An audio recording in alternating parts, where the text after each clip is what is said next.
No more speakers? So now you can give a big round of applause.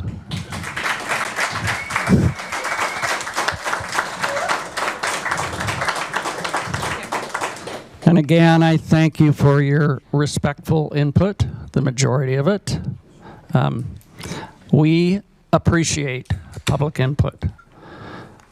The body here is elected to make the best decisions that we can with the information that is provided to us. Let's be clear on where this resides. Municipal directors have no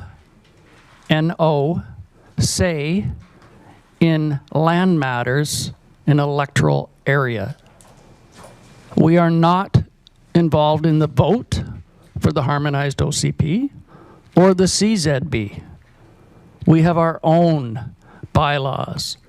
We have our own zoning regulations within our municipalities. This is strictly an electoral area decision. I'm continuously being inundated by emails as a municipal director from residents in my community who don't understand where this resides. It will not affect Lake Cowichan. It will not affect North Cowichan. It will not affect Chemainus. It will not affect Duncan.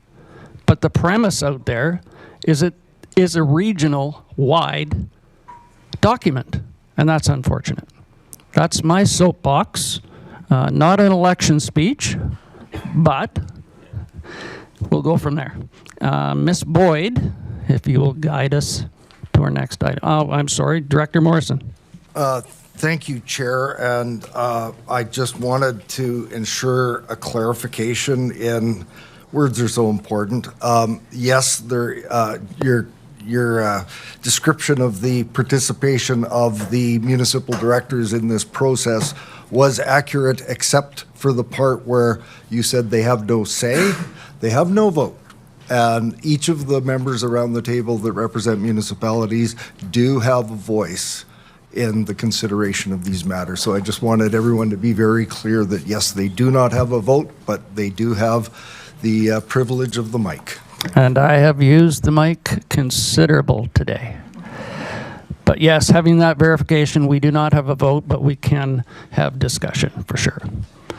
Ms. Boyd, I believe we're moving up 14.2 now. If you could read that out for us, that would be great. Thank you, Chair. 14.2 has been moved to 8.1, items for decisions. It's a repeal of Bylaw number 4373, that the CVRD Bylaw number 4373, Cowichan Valley Regional District Official Community Plan for Electoral Areas Bylaw 2024 be repealed. That was a notice of motion. It was provided. It's before you. So there's the motion on the floor, the notice of motion that's brought forward. Director Acton, please. Thank you, Chair. I shared an amendment to the original motion based on procedural advice. And should I read that motion, or can that motion? Absolutely, because it has not been moved and seconded, the one that was currently read. So if you have an alternate. Okay, so I've shared it in advance, and it's in addition to that motion, one, that staff start the process for CVRD Bylaw number 4373, Cowichan Valley Regional District Official Community Plan for Electoral Areas Bylaw, OCP, to be repealed. And two, that staff start the process of adoption of the Harmonized Official Community Plan, Bylaw 4270, HOCP, and I would like to justify if I have a seconder. Do I have a seconder? Moved and seconded. I'll turn to my legislative if that's in order. Thank you, Chair. The first motion you had mentioned is in order, and that will carry things forward for that. I just request that the second motion be revised as such that staff start the process of adoption of a harmonized official community plan bylaw based on former HOCP bylaw number 4270. And my reasoning is, however, the bylaw number itself cannot be renewed. It will be a new bylaw number. However, the content could be used as a starting place and revisions may be required to align with current legislation, given that the repealed bylaw now is several years old. So legislation has changed since back then. I believe it's Okay, about so move that. the one would you like me to Yes. repeat it? Can I just repeal mine or remove mine? I think we know the intent. If you're okay with what was read as the mover and the seconder is okay, we will carry on with the motion that was just read by our legislative person. Are you good with that? Yes. There's no comments from the gallery during this discussion. We don't know what an HOCP Harmonized Official Community Plan. means, so we don't even know what you're talking about. What we are just talking about is the business of this board. I don't know, what is a harmonized OCP? We don't know what a harmonized, we know what an MOCP, we don't know what a harmonized. So MOCP is a modernized official community plan. HOCP is a harmonized official community plan. We do speak in acronyms, unfortunately, and we must realize that not all people do. Madam. Thank you, Chair. The HOCP that is currently repealed by the MOCP, and apologize for the acronyms, we do use a lot, is the previous bylaw that was enforced. And would be and then the HOC repealed it, so it's gone. However, as I understand the resolution or the motion before you, is that you would like to start that as a starting point, the old one, correct? Thank you. So therefore, it's called a Harmonized Official Community Plan. That is, I believe, and please correct me if I'm wrong, Ms. Charles, that is 9 schedules attached to that? Or 9? Or so? Okay, thank you. It's the old one. Returning back to the old. Thank you for clarifying. Okay, thank you very much. Try to be as transparent as possible while still speaking in acronyms. It's difficult sometimes. I'll go to my speaker list. Are you done, Director Acton? No, I just Carry- wanted to speak to my motion. Carry on. So, of course, we've given this lots of thought, and I believe it's our duty to listen to the community, and that community has grown. And this step back is simply stepping back to the time frame of the public hearing. The public hearing, regrettably, in my opinion, that was our opportunity to set back to our goal, our original goal of simplicity and clarity for the planners and developers, because we had a housing crisis. So this lack of doing that has created a lot of confusion, a lot of angst, and I believe if we just go back to this part, we'll be able to revise where we should have. We should have revised it. We should have, in my opinion, made it clearer, simpler, and taken into account those who stood in front of us and incorporated those requests. Unfortunately, I've never been a part of creating an OCP before, and I wish, well, anyway, I think that this just brings us back to that time of all of our electoral areas being harmonized and coming together. So if we are able to accomplish that, I think that will set us up well for after the election. And then if it's meant to go even further, or if it's meant to go forward, the next board can decide. Thank you for that. Turning to Director Wilson. Yeah, TUMC. Thank you, Mr. Chair. I was going to ask the question that one of the residents asked as well, but that was before this new one was brought through, what were the ramifications, what would happen if the MOCP was repealed? I know the answer to that one, but I was going to ask for the residents. However, now that we have a new proposal on the board, can I ask the HOCP, I understand where it came from and everything else. And does anybody know how big that was? It's not 800 pages, I hope. I haven't read it I can't remember because it's so. because it's gone. It's gone. Yeah, yeah. But that's what we're going I to be believe it's using. archived, though. That's what we're going to be using as the model. That's the starting point. Yeah. Okay. If I could get an answer to that one, that would be useful. Thank you. Could you take that offline? I could. Yes, I I did. appreciate that, Mr. Wilson. Chair Segal. Thank you so much, Chair. Yeah, following on similar question line, just understanding what happens next. I know we are required to go through a legislative process. Could staff help just outline what that looks like if this were to go forward? Seat 26.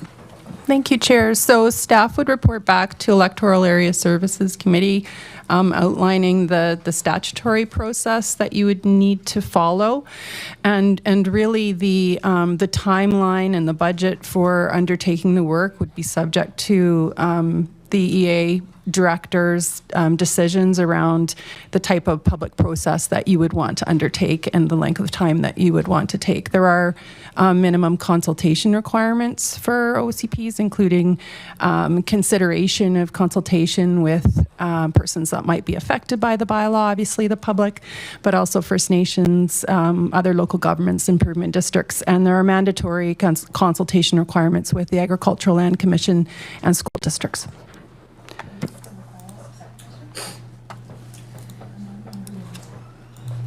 Thank you. Second question is just for all of our development applications that are in process. I know they have to comply with the OCP currently in force.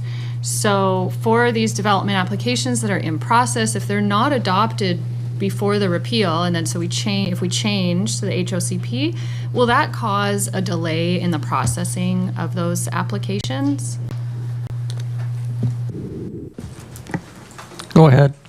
Thank you, Chair. So staff would need to understand the projected timeline for implementation of a new OCP. But as you noted, anytime a zoning amendment bylaw is adopted, it must be consistent with the OCP in effect at the time of adoption. So it doesn't matter what OCP was in effect at the time an application was made.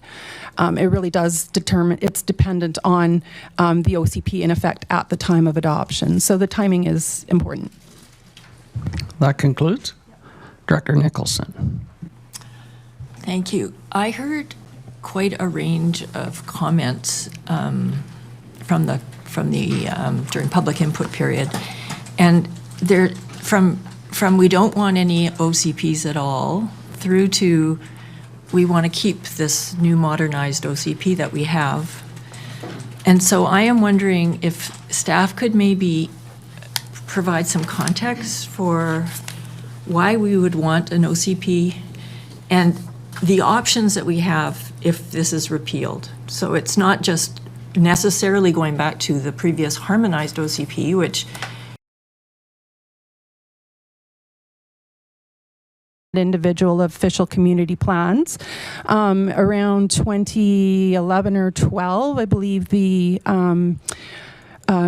South Cowichan official community plan was adopted, and that was an official community plan for electoral areas A, B, and C, Mill Bay, Shawnigan, and Cobble Hill. So that sort of unified official community plan had been in effect up until 2021 and the adoption of the HOCP. Going forward, OCPs are not intended to be static documents. Obviously, they've, if you open an older, I going beyond? I believe there was a question by the director. I'm just allowing the answer. What's your point? Can the chair clarify the appropriateness of staff? Sorry, thank you.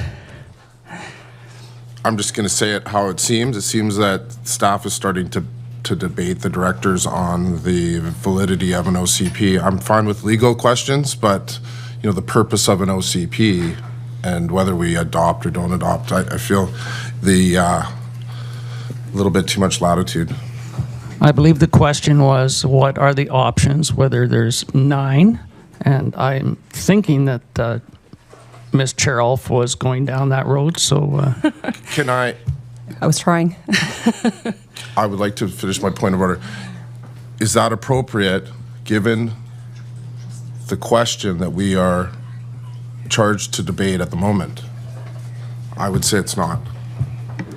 with the motion on the floor, I think it was just clarification on if that's the route that the body decides, what would another option be? So I will look to the electoral area directors. Shall the chair be challenged and rule this out of order?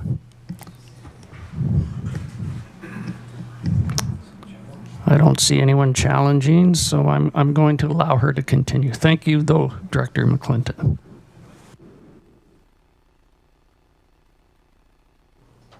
Anything further to that? Thank you, Chair. In conclusion, going forward, I simply wanted to summarize that going forward, it's expected that OCPs are not written in stone. They're intended to change over time in accordance with the community's goals and aspirations. And so moving forward with the process to either repeal the current OCP or to review it and replace it with something else is really dependent on how this board wants to proceed.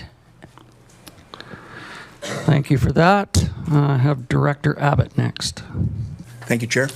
And I'd first like to thank the community that has really gotten behind and informed themselves about the process. I'm wondering, while we're having this discussion, I trust staff are working on the motion so that we can see it on the screen at the appropriate time. No? I'm probably going to echo what staff and Ms. Cherolf has just said, and that is that a lot of work by community members, staff, board members, previous boards has gone into this process since 2018. And it is disconcerting to consider that perhaps we will abandon all of that good work. And I'm hoping, and maybe the reiteration of what Ms. Cherolf just said, an OCP, be it the harmonized, the modernized, the prior 9 OCPs, they're very much an aspirational document that is amendable, malleable, manageable, and should be considered as such. That said, I don't want to spend the last few months debating and requiring the public to come out to this venue at 9:30 every Wednesday morning. And I would urge us to get behind some sort of review. The word repeal has been suggested.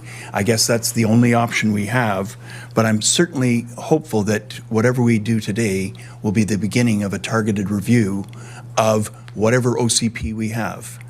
And should there be an OCP in the future, we've heard that it is not a necessity, that should one be approved at a point in the future, perhaps after October 17th, that people understand that it is very much a manageable, malleable, amendable document, and that this same degree of community input that we've seen these last 2 months continues through the review process. So thank you, Chair, and I look forward to seeing the motion that we're...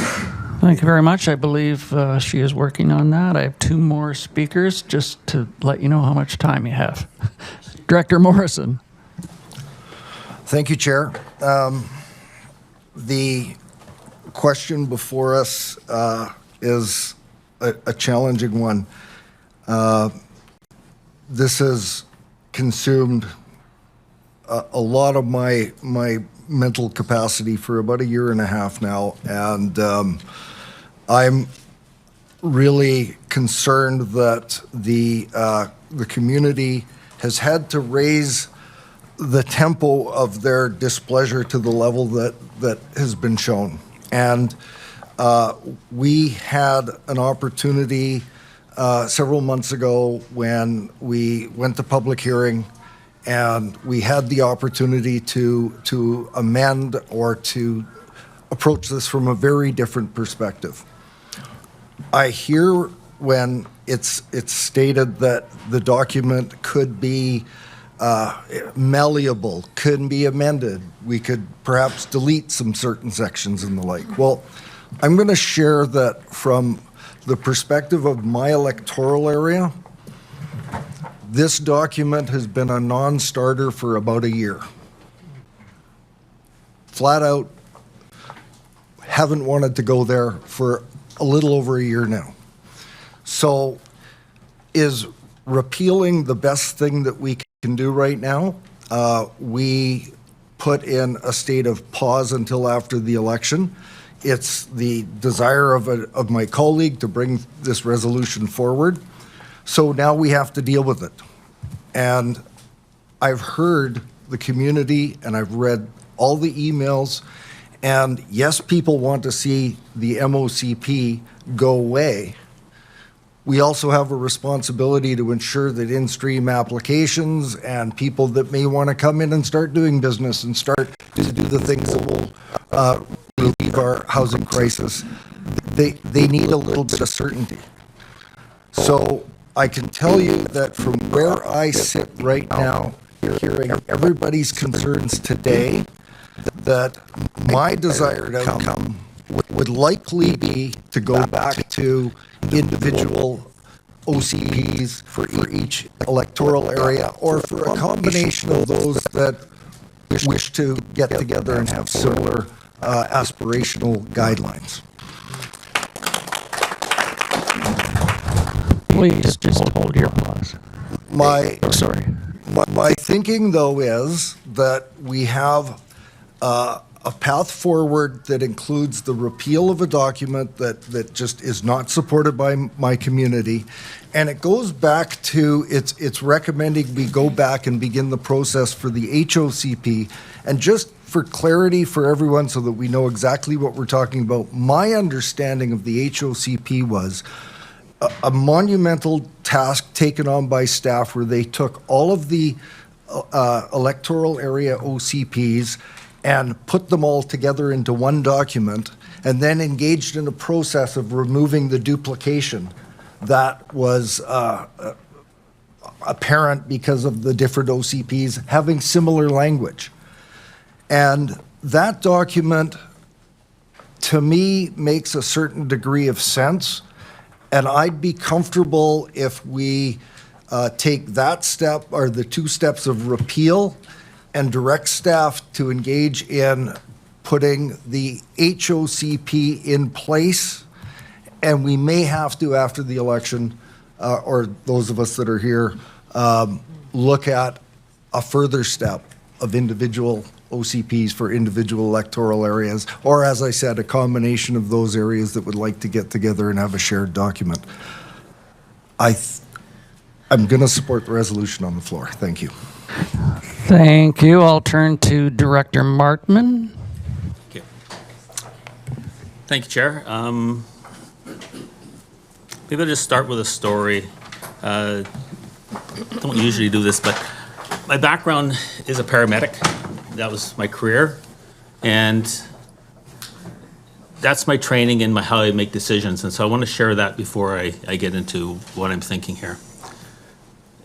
As a paramedic, you know, we respond to all kinds of scenes, and you walk into a scene, you don't run, you're taking in all kinds of information, and then information, because you want to serve your patient the best way you can. That information that comes at you, some are facts, some are opinions, some are emotions. You're dealing with all those things at the same time. And I see my job as a paramedic was to take all that information and start to look for patterns. The patterns I'd look for, is this a heart attack? Is this a stroke? Something else going on? Is this diabetic? Something else going on? And make a decision to treat. And you go down that path, you make that decision. And then more facts come at you, more emotions, more opinions, and you try to pull those pieces out to say, what's changing here? Do I need to change what I'm doing to best serve my patient? And again, I look at that and say, you make a decision based on facts, and then you look at consequences. And a paramedic that doesn't make those decisions and look at it that way can kill people. It really is very important. So I bring this up because I look at this whole piece of what we're talking about now, about repealing 4373 as a decision, and this is a decision on governance. And it was, this decision that we reached, much like the paramedic walking in the room, was after 5 years of work, $1.5 million people talk about, multiple reviews, director's input, community input, public hearing, even an amendment after a public hearing, and adoption. So that's where we land with making the decision in November. So my question to myself is, what material information, what facts are coming forward that was not before us in November? And does this new fact justify reversing a decision 6 months ago? So I'm looking forward to hearing what those facts are. I'm not hearing too many at this point, but I look forward to that. And yeah, thank you. Thank you for that. I have Director McClinton. Thank you, Chair. I would actually appreciate it if the motion was pulled down while we're debating, if that's okay. I need to know what we're debating. Sorry, I'm going to call. I don't know if I can call a point of order, but I think that it is a motion that I need to see, even to listen to this conversation, so that I know exactly what's being debated at this time. So, Could you push your mic up so we can hear you? I'm I would sorry. appreciate it staying up. This is what you're debating. Thank you. I would like just to offer Director Nicholson the opportunity to finish her thoughts. I called point of order and she left the room and she was not able to finish. So if she wants that opportunity, I would yield to put her in order before me. I appreciate that, Director Clinton. Did you have anything to add, Director Nicholson? I believe it was answered. You can review it on the video should you wish. Yeah. I'm looking for another. Oh, you carry on. I would like to speak to the motion. Yeah, so I've had a lot to say about this. I'll try to speak clearly and plainly about it. I would say the new fact, just to follow up, this wasn't on my speaking notes, but the new fact is immense public outrage would probably be the first thing I would mention. I mean, let's be clear with what happens if this is repealed. Today, nothing really happens. We take it to committee and determine what replaces the MOCP. We have 3 board meetings on the books before the next election. Sure, we can call a special election or a special board meeting and further debate this at any time, but it will be hard pressed to get something to replace what's currently on the books before the next election. So, first and foremost, let's start the process to repeal. That's what I think is the most important thing. Why do I think that? I mean, I'll turn to my tagline or slogan when I ran, and it was specific to Saltaire, but I think or to Area G, I should say, but I think it's relevant. Unity through community. Good public planning unites communities. It doesn't divide them. And clearly we need to go back to the drawing board. We need to stop throwing good money after bad, or bad money after good, whatever the saying is. I'm a little heightened right now. Yeah. Just take a moment. Yeah, no, I had a problem. I'm just picking the next thing I want to say. I'm okay. Okay. Just checking in on you. Yeah, thank you. No, I appreciate it. I'm sometimes I get a little worked up at these meetings. If you need a hug, I can come over there. I'll definitely be calling a point of order. Code of conduct. The people, this is, again, just me speaking to this plainly, you know, the TUPs were talked about last week, and they're being inappropriate. Like, people really want us to get back to the business of the people and start working on bylaws that affect them, whether it's short-term rentals or anything of the like. And we got to get this right first. We can't start down the path of working on the CZB or going to the communities and getting all those bylaws sorted out until we know what our official community plan is, or no plan. So it's really important that we set the path out for the people. We let them understand how much work is going to go into repealing this. This is going to be several board meetings before we get this squared away. But it's better to start now. And if this is repealed, I'll probably wait until committee, but I would, we'll be looking at the committee to get staff to bring recommendations for an independent third-party review. I think the next board, who's ever elected, needs to be armed with as much information as possible, and we need to start that process now to get them the information they need. So, and probably my final point, and again, this is, stretching my legs on what we're talking about here, but I want this repealed so that we, as a regional district, can approach bylaws from a permissive point of view and not a prescriptive point of view. I've said this at committee a couple times. We have in our framework for the CVRD for land use, if it's not explicitly stated as a bylaw, you're in contravention. And often if somebody's in contravention, it's something the community wants, we don't enforce, but let's get that figured out so that when people start doing stuff on their property that isn't a big deal, they're not immediately in contravention. And I think that strikes at the heart of everything. The CZB was trying to accomplish that for many people because so many bylaws were so outdated. But it was a prescriptive model rather than a permissive model, and I think that's at the heart of what we need to solve. So I will be voting to rescind the MOCP today and be working with my colleagues to get it right. Thank you. Thank you for that. I was going to say hold your applause, but you beat me to it. Save it all to the end, and you can give every director a huge round of applause. And probably a hug for Director McClinton. Chair Segal. Thank you, Chair McGonigal. I think everyone here, regardless of where we stand on the OCP, cares deeply about the Cowichan Valley, and we care deeply about the future. We care because we live here, and we want our children to love living here. We want our grandchildren to love living here. We want them to share in that. And I think we are all on that same page.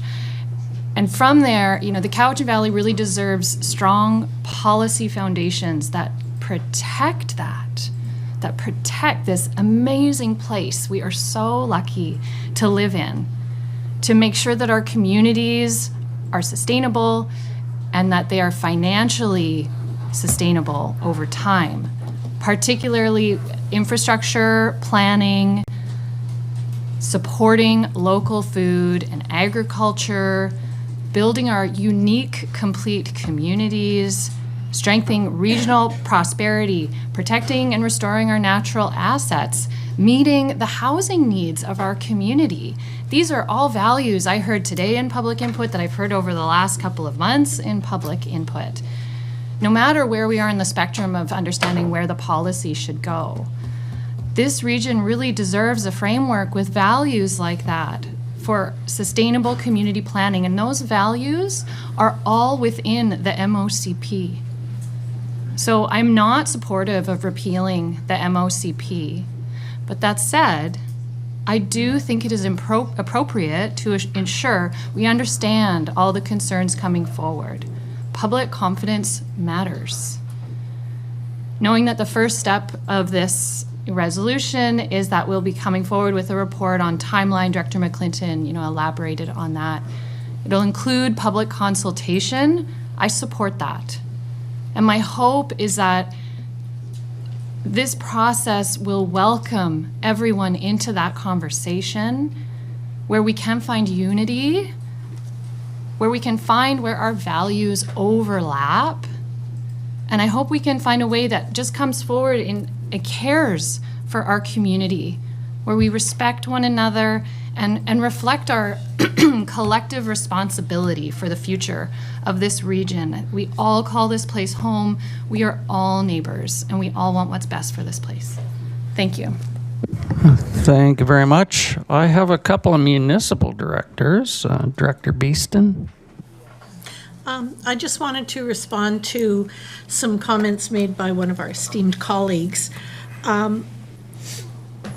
There was a great amount of work and time and money put into this document, but I think it's evident that the public consultation on this did not actually clarify the effect and unintended consequences on people's lives. I have been to public consultations where you put your little note on the sticky board and put it up. And then months later, I've seen the report that came from the consultant to the staff to the board. And what I saw on the sticky board had absolutely no relation to what came through to the board.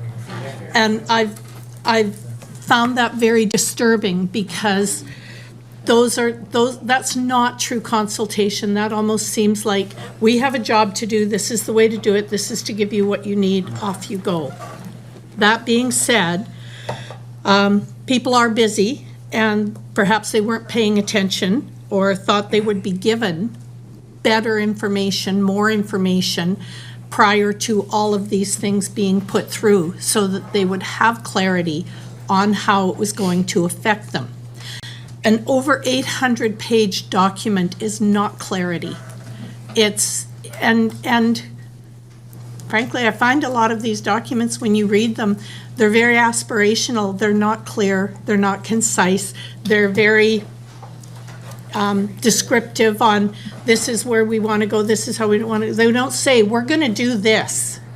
And so then when people actually get caught up in the, now it's a bylaw and now it's being interpreted, they reading the official community plan and seeing how it actually affects them are quite often completely different things. So I think, yeah, I think process needs to be looked at as well. So that's just a couple of 2 cents. Thank you. And I think just like public input, I'm going to put a 3-minute timer on you directors, just so we stay focused. Good idea? No, I'm not going to do that. Director Martman, I'm going to go to Director Staples first. Thanks. I was actually hoping to hear from all the area directors first before I said anything, because it is not generally a practice that we weigh in on this, even though it was brought up by one of our peers around the table. It is definitely been frowned upon in all of the years that I've been here, but since it was invited, well, I'm all for saying something. And I'm going to keep it brief after that very long opening. So what I really don't understand about this motion, I understand why this discussion is happening, but what I don't understand about the motion is that it's going backwards instead of forwards. And what would make more sense to me, and what we've done in the past with various things at the city that I won't get into right now, is why is this not just a process to amend the MOCP now? Why not have a public process that allows for time and space for feedback to make those amendments? And if it is decided to go back to a more harmonized approach or whatever that is, just allow the public process. So that would be my suggestion, rather than going through this process that's going to take you back and then you're going to have to start again. Why not develop a public process of consultation to do that work? So that's what I think would make more sense moving forward. The CZ, the bylaws that were just overturned, there was a public process set up for feedback, and that wasn't allowed to happen. So people weren't even allowed to give their feedback through that process to feed into what the bylaws could become. And this feels more like the same. So I think that going forward, it would make more sense to look at this and develop a public process to amend what it is. And if that is to go backwards at the end of that public process, that's fine. But I think that this is not achieving what I hear is trying to be achieved. My list is growing now that municipal directors have had input. Thank you for that. I'm going to alternate between electoral and municipal, if that's okay. So I'll go to Director Martman. Thank you, Chair. So one fact has come forward to us, and that is the public has been aware. It's really aware of this, and I think that that is really important, and I think it really matters. So on that, so we're paying attention to the public. So I'm looking for what is it that needs to change in 4.3? What is wrong with 4.373? Like, I'm looking for something. So where are the facts that it's that something we didn't know before November that is new now to change a decision? Like, I'm looking for that information. So please bring it forward. I've heard one thing as a fact, well, apparently it's a fact, is 800 pages. So let's break that down. First of all, it's not. So it's not a fact. The fact is, I believe it's 533 pages, of which 317 are maps. Now, speaking to maps, I don't know if you are, but whenever you open a book as a kid in school, and you go, a teacher says you're responsible to learn this, and you go like, oh, do I have to learn all the maps? No, just the stuff that's in writing. Okay, the writing is 177 pages. So that's basically Schedule A. So I did my homework. This is Area H's settlement plan, 1980. This is Area H's official community plan. And this was a big discussion item because this is 1993, and this is when my previous director was, Mary Marcotte, was first elected. And guess what the big topic of the election was? The OCP of the day. Should this replace this? Then I come to 4373. This is the written part of it that was given to us as a near finished draft without the maps. So there you go, folks. 3 different documents. You overwhelmed with size? That's a fact, okay? So I'm looking for those facts. I'm quite open to them. You know, my mind is open here to listen to what people have to say. What is it in 4373 that is a concern that we have, so egregious that we have to repeal it and not amend it? Like, let me know. Thank you. That's, please. We'll just stay with the directors for input, please. Director Finley. Thanks, Chair. I got to say, I've only been on this board for 6 months, and every single person around this table loves their community. That's been obvious since day one. One of the first things I spoke on at this board was to suggest not accepting the MOCP back in November. And I still stand on those words I said back then. One of the best things I heard today, a couple of the best things I heard today was, OCPs are not written in stone. I love that phrase. The other thing I heard is that the OCP should be amendable, malleable, and should be as such. Director Abbott, those were great words. I think you had another one in there, but I only wrote the 2 now. You're not abandoning the MOCP. You're putting it on the shelf, and you're taking pieces out of it that could then be added on to the HOCP in the future, if needed, if that's what the community wants. So the reason I ran for North Cowichan Council was because our OCP got put through, and I think in a poor fashion. That's my own personal opinion. That's why I'm sitting at this table. I got elected at North Cowichan, and then I got chosen to be on this board. I can be a little outspoken. I can be a little brash at times. I'm Scottish. But you're well dressed. You're well dressed.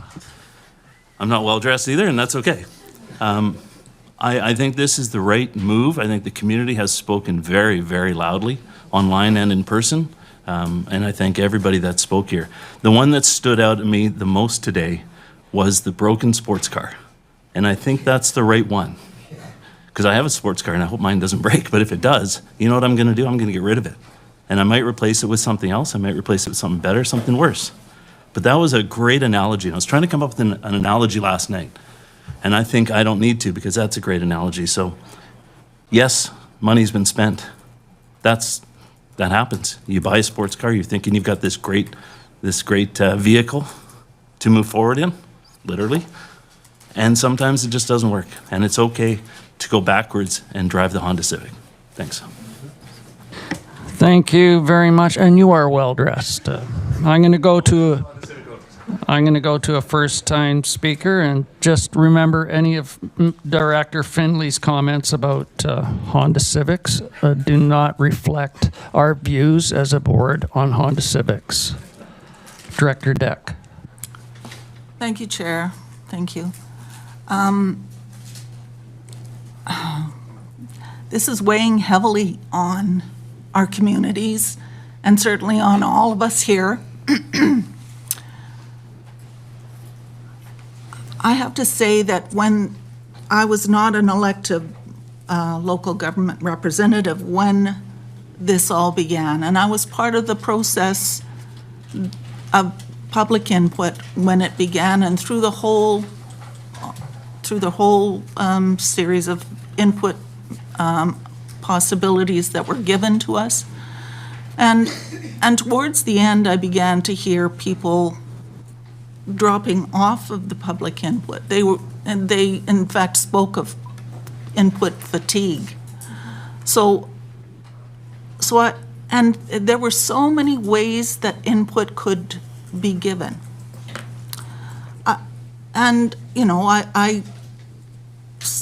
So the result of it is these 8 policy areas that sort of gave the big vision for what the OCP would be. And I'll just name them. Mitigate and adapt to the climate crisis, protect and restore natural assets, manage infrastructure responsibly, strengthen local food and agriculture, make distinct, complete communities, enhance regional prosperity, expand mobility options, improve governance, and implementation. So I can't disagree with, at this point, after all the input that I've heard, I can't disagree with any of these 8 policy areas. And they've been expanded to action items. And I don't have any problem with the action items either. So for me, if there is an amendment to be made, I'm all for that. But I'm certainly not for repealing all the public input and all the staff input, all the director input that's gone in so far. So, thank you. Thank you for your input. I'm going to turn to Director Callio. Thanks, Chair. Yeah, as a municipal director, I was just going to listen, but I can turn your mic off. might be beneficial. You never know. I have the power, so be careful. Okay. I just wanted to comment about the MOCP, and from being a municipal director, and from MNC, we have our challenges with our own OCP. I'll just say that it's so important to get the OCP right, and obviously from the public input that we got today, it seems to me, from the outcry from the community, I don't think that we got it right, and we need to get it right. So if I had a vote on this motion today, which I don't, I would vote to repeal. I'll turn back to my electoral area directors. I have Director Wilson, Director Morrison, and Director Acton, hopefully to close. Yeah, thank you, Mr. Chair. I will be supporting the motion that's on the floor. One of the other directors mentioned about amending the present one, and I think another director said, well, yeah, it's the broken car again. It's that kind of thing. And let's assume that we went down the amending route. Who would you entrust that to, right? Because now you've got Would it be to a consultant? Would it be to a civic panel? And if it is a consultant, certainly not the ones that have been involved so far, considering what's been going on. So where do you go? Do you go outside the province and say, let's bring in somebody from Alberta? They can do it. That's independence. But what does somebody from Alberta or Saskatchewan know about what happens here? So let's go back to my original question. Who do you choose to amend it? It's almost impossible. Now, one of the things that I've been looking at is the timeline that's been going on here. I now have copies of the original HOCP, and it is another quite comprehensive document. But what we've had is from what we had before, the 9 separate areas, to the HOCP, to the MOCP, and to the CZB. What caused this whole situation? The CZB. Because now you were putting into law what the MOCP supposed was going to happen. Ben's brought up a good case here, that there's maybe, I don't know, what was it, Ben, 100 pages altogether of actually written stuff. Where did it go wrong? Why? The CZB is probably, and I've said this before, is the most joyless document I have ever come across in my life. There is Careful, no joy careful, anywhere. careful. I'm sorry, okay. Yeah.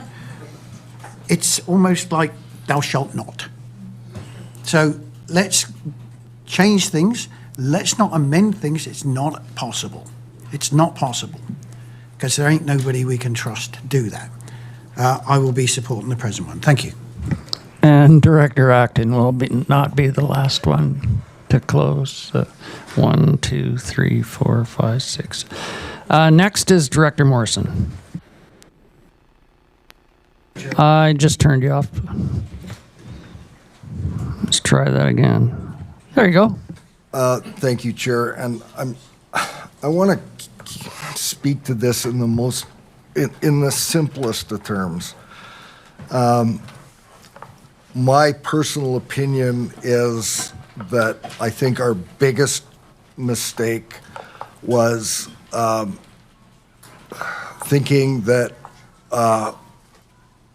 we knew better in the face of, overwhelming input at a public hearing, and we chose to move forward as a group. We didn't hear what our community was telling us at that time. And no, I won't go into the story part, but that's, I think, where our big mistake was. And hearing what we're hearing today, I spoke just before the meeting started with a former director, and he said that when the torches and the pitchforks are out front, you're in a pickle.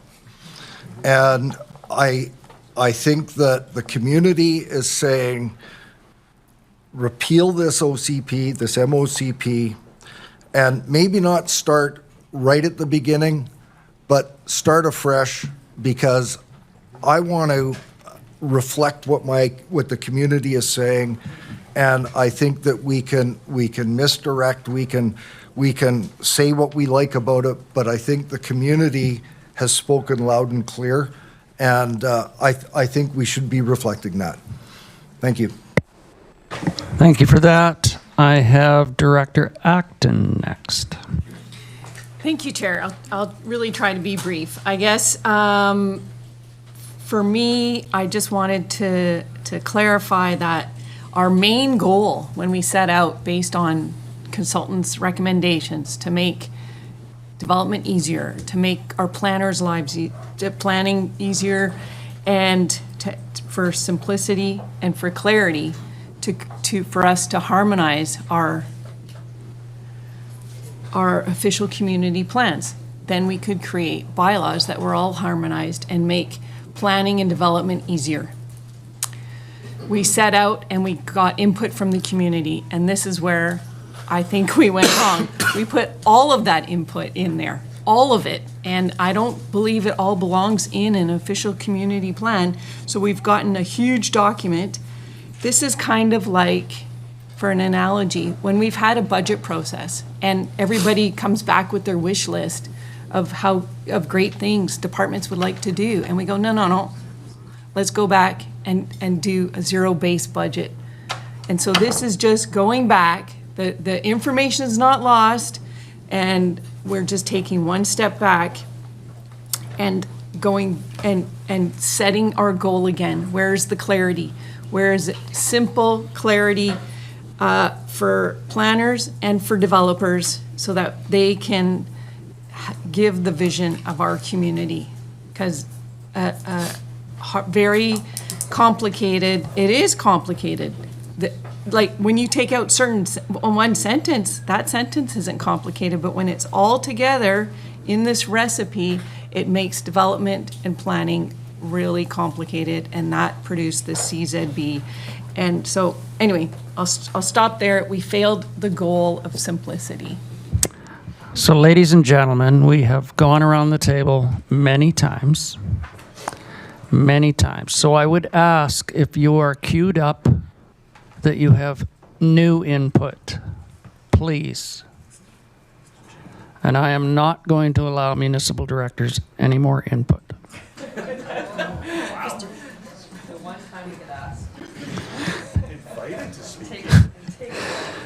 Director Martman, something new. Something new, something blue. Am I on? I'm live. Thank you. Thank you very much. You know, I do wrestle with this, like the idea that increased public attention, and it's important. I've said before, it matters. But does it require repeal? That's the question that I wrestle with. And then the analogy gets made to this is a lemon. And Director Morrison, I see you're smiling. Is something I'm saying humorous?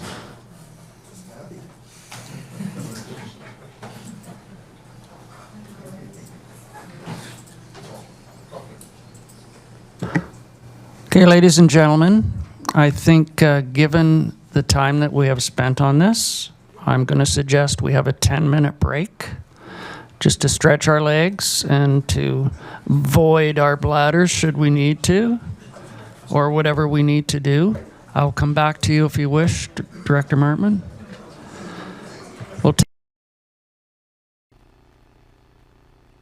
Okay, directors, we're buffering. If we can come back to order. Welcome back. I hope that stretch of the legs has implemented some more input.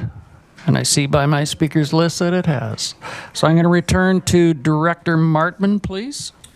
Thank you, Chair. And I'd first like to just reach out to Director Morrison and just say I'm glad he's happy. And I appreciate that. And sorry, I may be a bit overly sensitive. So my apologies for him. But thank you, Chair, for space. I think that's sometimes is welcome. And for me, it was. I'd just like to sort of lend off how my thinking goes, because I think it's important that people understand not just the final decision the director comes to, but sort of how you get to those conclusions. And as I mentioned just before we took a break, that the increased public attention is very important. But I'm trying to understand the concerns behind that attention. And people bring up the concept of the CZB, the Comprehensive Zoning Bylaw they put out there. It was very early in the process, and it caught everybody's attention, including ours. And I think that was, you know, as much as I did not like the anxiety it created, I don't like the concerns that people felt from it, other than great input, great public attention, great ideas and concepts about what would work and what would not work. But the CZB is not the OCP.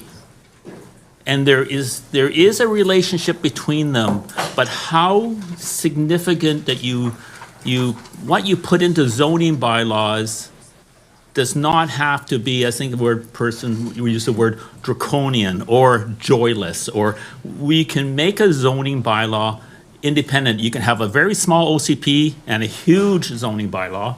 You can have a very large OCP and have a very small zoning bylaw. They do have to match each other. They can't contradict each other, but they aren't related in a way that if the OCP is big, the CZB is going to be big. It does not have to work that way. You know, when many people have spoken, you have to listen, and I am listening, but I am trying to, where I struggle with, what is it in the OCP that people do not want? What is it that people have to say in there? You know, there's pieces in there that you should have agriculture in every zone. That's what people really wanted. That you can have backyard hens and you can have beehives. That's in your OCP. It's a visionary document that was created. And I really think that replacing one vision, our current OCP, with an HOCP doesn't automatically validate the HOCP. It's old. Staff have said that this is not current. And we're going to have to spend money and energy and time and your attention to getting that one up to speed. So I really need to understand why the HOCP is a better choice than the current one. Like, I'm open ears. Like, explain to me how this would benefit Area H to do this, and that we're going to spend money doing this, versus taking what we have and saying, let's make the changes that people want and make this document work for the public. So I think there was another comment about a lemon. Like, this is a lemon, let's get rid of it. Well, if my neighbor comes over to me and says, I think you got a lemon, and then everybody else in the neighborhood comes over to me and says, I think you got a lemon, I would go like, well, what makes it a lemon? What's wrong with the engine? What's wrong with the tires? What's wrong with the windshields? What's wrong with the electronics? I've had lemons before. We all know why it's a lemon, because it's not working. Those different pieces are not working. Specifically, you can say it. So if this is a lemon, what pieces are not working?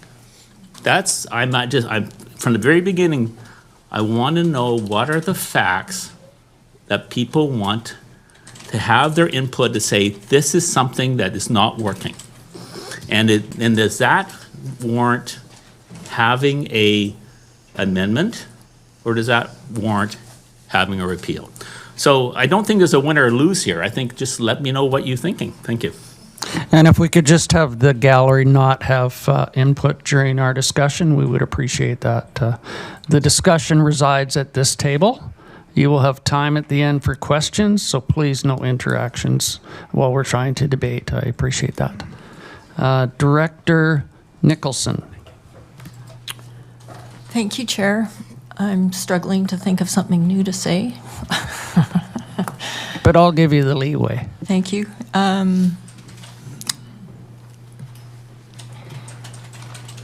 I've heard in this conversation that there's this notion of repealing, going backwards, notion of amending, moving forward to make things better. I'm wondering about making a, whether it would be advisable to amend this motion to remove repeal and put review instead, or should we defeat or vote on this motion and then? I think we'll leave this one as is. Okay. If you are changing that language, it changes the intent of the motion. So I would very much like to put a motion on the floor about moving forward with the current OCP in place, but having a process to review it. And the reason that I would like to do that is because I think that repealing is financially irresponsible. And I think that there, as Director Deck relayed, there's a lot of good policy in the OCP. And I am particularly nervous about removing this OCP because I think it provides a whole lot better protection for water, which in my area has become a significant issue. So water protection, I think that it is a document that's about policy. So policy provides guidance. It's not carved in stone in any case. It is not like a regulation, a zoning regulation. It is a policy.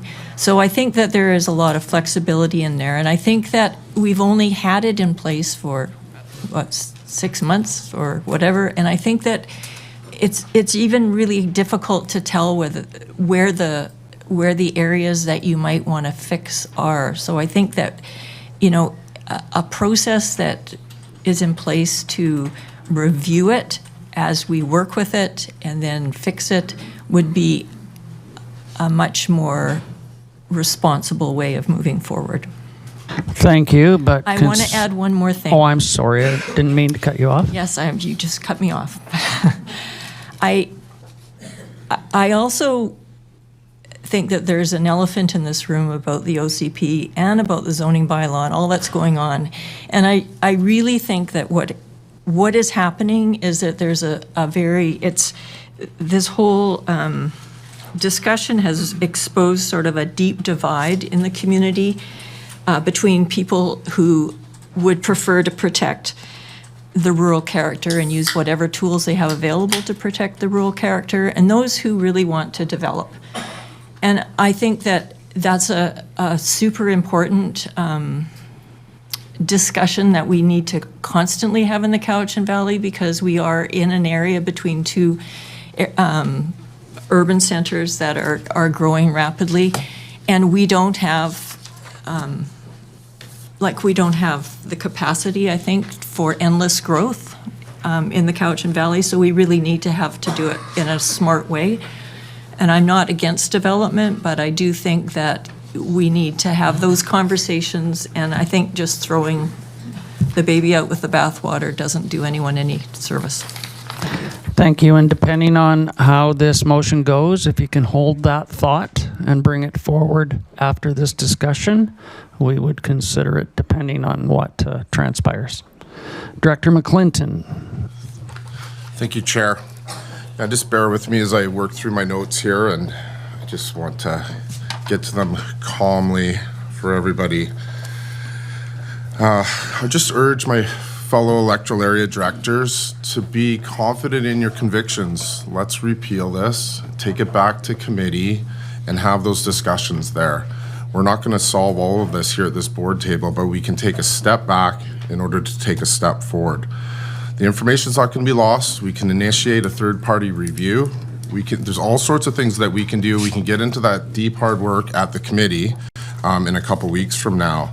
But to ignore the community and the public, I mean, this is a chance for us to grab the dog by the tail and take control of this situation. There's a perception in the community, I think wrongly, but there's a perception in the community that staff dictate the decisions we make. This is our opportunity to show that we set policy and that we can give clear direction and that we can move forward in a united way. And I think, if we do that hard work at committee, we're going to get to a place that we all feel more comfortable with.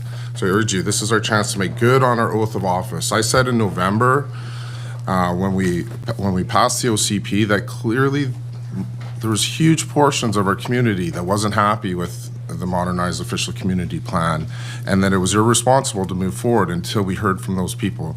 And so we've sort of bared that, what's come out of that decision has been challenging for all of us for many different reasons. I've said this before, but the wisdom of the majority, let's take our own ego and hubris out of this and just take a step back to make sure we're hearing from the people that feel disenfranchised, that are giving up work days constantly every Wednesday morning to come and listen and make sure that their voices are being heard.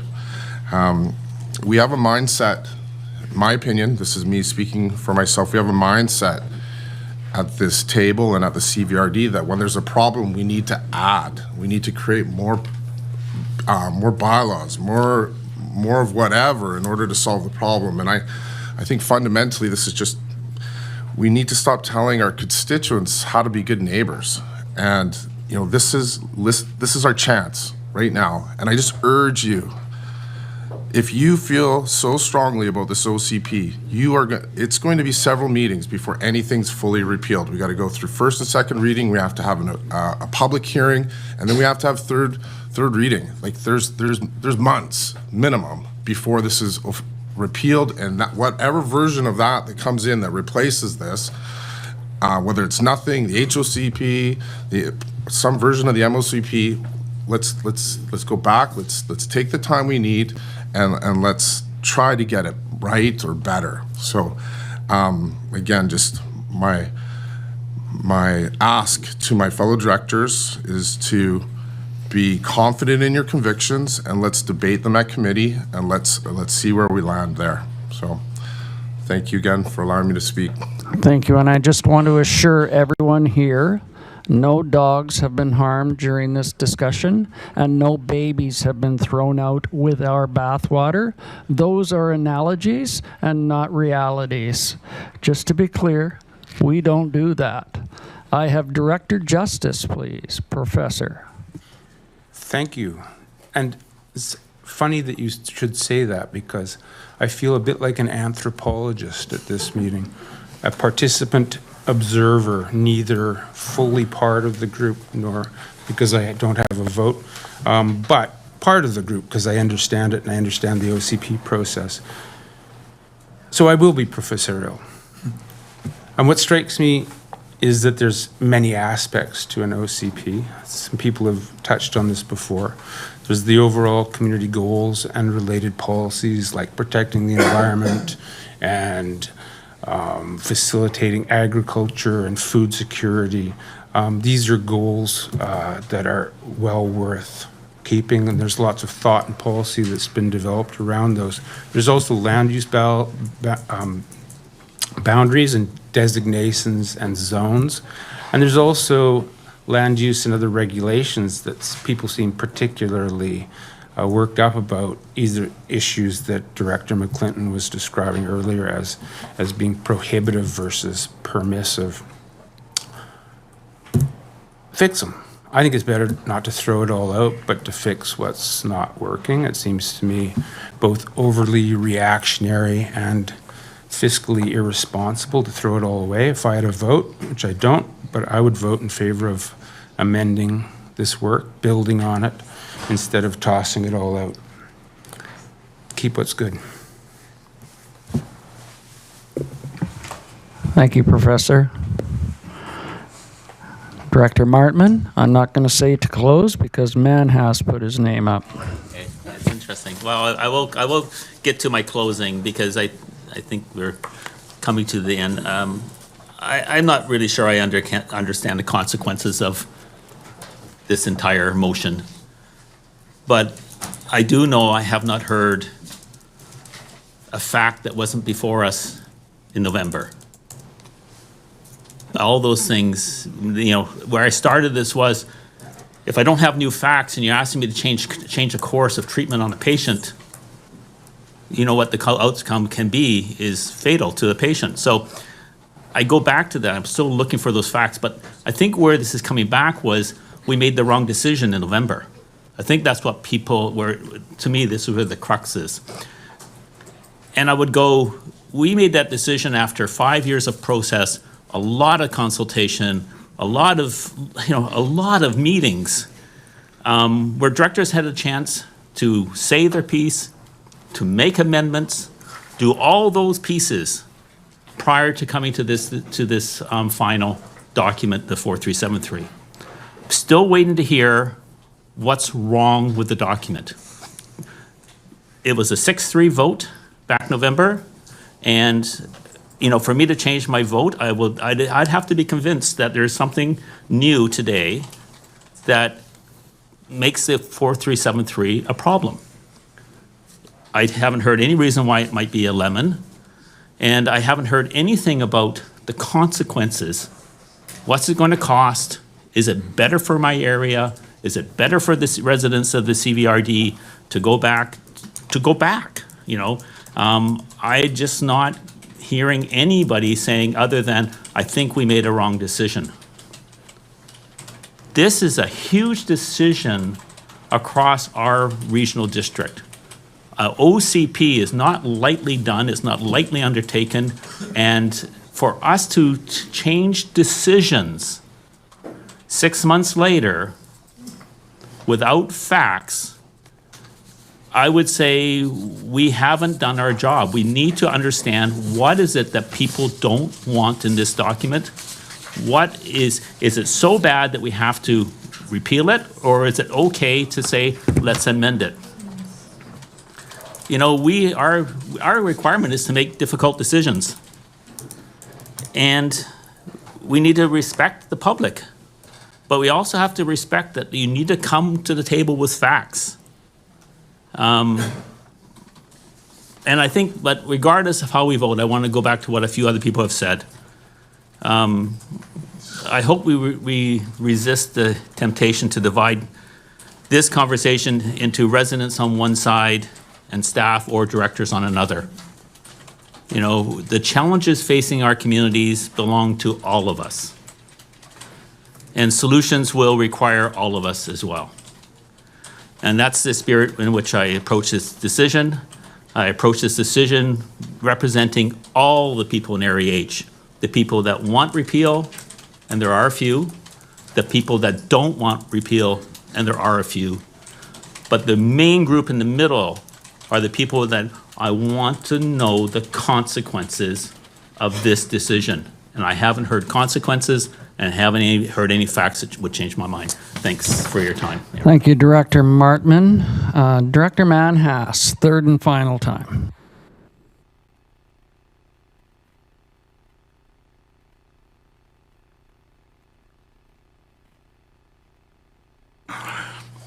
Thank you, Mr. Chair. Mr. Chair, today I've heard all discussions from both sides of the table, and I heard the phrase malleable, aspirational, prescriptive. You know, we went through an OCP process in 2022. Well, it was approved in North Cowichan, and I agree that it wasn't, the process wasn't there. I've said that over the years too. It was the same process that how this OCP was developed, the exact same process, but we were going through a process during COVID, and most of the responses were online. And there's a very well-organized group whose voices were heard, whose voices were in the OCP. And then we had a public session, 2 public sessions at Mellor Hall. Over 300 people showed up to that. And now one piece of their input was in our OCP. So I challenge the process again for this too. It's the same. We had the same consultant doing our OCP as was done with this OCP. You know, OCPs are not supposed to be prescriptive, but an overview of what the community should look like. We try to do, in our OCP, we reduce the urban containment boundary. Some properties, over 300 properties, were downzoned. And now some are trying to come back for an OCP amendment. And the cost for an OCP amendment is huge. It takes up staff time. More fees for the proponent. I just think that with this OCP, I think repealing is better. Go back and revisit it. The EAS director should go back and start from the HOCP and come back from there and make amendments. And because one policy does not guide the whole regional district, there's 9 distinct regions. So if I had a vote, I'd be voting for the repeal. And thank goodness you don't.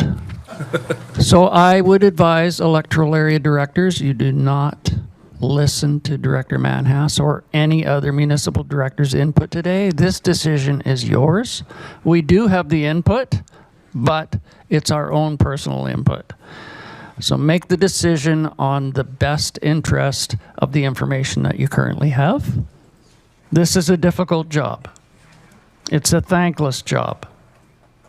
Not many people like us. I don't know if you've noticed that.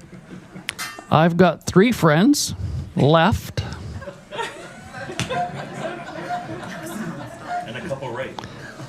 and 2 right friends. But with that, I want to thank you, and I really appreciate the respectful input of this debate. It's been a pleasure for me to chair this and to navigate us through a difficult topic. I embrace that. I'm a problem solver, not a problem maker. With that, I'm going to call the question. Come on, Jesse, give me that one. So on the amendment, all in favor? I will be clear. So the first, can you read it out again, the amendment part? Thank you, Chair. At the first part of this motion, it's moved and second the original motion.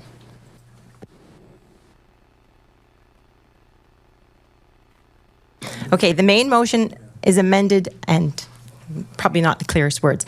The motion on the floor is that staff to start the process for the CVRD Bylaw number 4373 Cowichan Valley Regional District Official Community Plan for Electoral Areas Bylaw 2024 be repealed, and that staff start the process of adoption of a Harmonized Official Community Plan bylaw based on the former HOCP Bylaw number 4270. That is on the floor, and it's not an amendment. No, the second part was amended at the beginning, correct? Would you like a roll call vote or a hand vote? You can call out the directors, and when your name is called, if you would signify a yay or nay. Thank you. Through the chair, I call Electoral Area Director A. Segal. Opposed. Electoral Area B. Acton. Electoral Area C. Wilson. In favor. Electoral Area D. Abbott. In favor. Electoral Area E. Nicholson. Electoral Area F. Morrison. In favor? Electoral Area G. McClinton. Favor to repeal? Electoral Area H. Martman. Opposed. Electoral Area I. Deck. Opposed.